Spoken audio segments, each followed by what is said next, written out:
növbəti buraxılışlarını da sizə təqdim edəcək. Amma hal-hazırda hadisə yerinə sizə çatdıra biləcəklərimiz bunlardır. Söz sizdə, Jalə.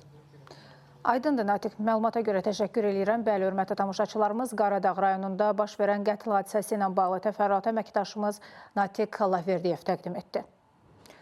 Prezident İlham Əliyevin tapşırığına uyğun olaraq işğaldan azad edilmiş ərazilərə böyük qayıdış davam edir. Bu mərhələdə Cəbrayıl rayonunun Şükürbəyli kəndinə 46 ailə 223 nəfər köçürülüb.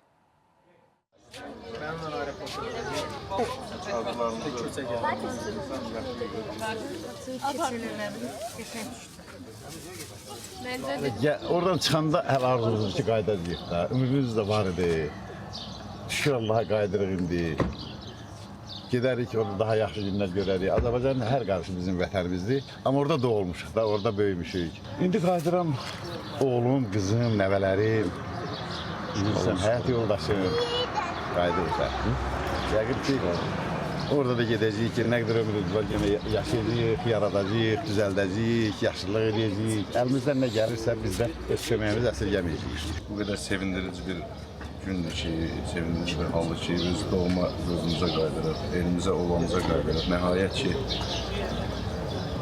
30 ilə yaxın bir müddətdir, yəni vətən həsrəti ilə həmişə yaşamışıq. Bizim elə bir yaş dövrümüzə düşdü ki, yəni uşaqlığımız, gəncliyimiz çətin vaxtlara düşdü. Əsasən uşaqlığımız, məcburi köçkün həyatı, müharibələr falan.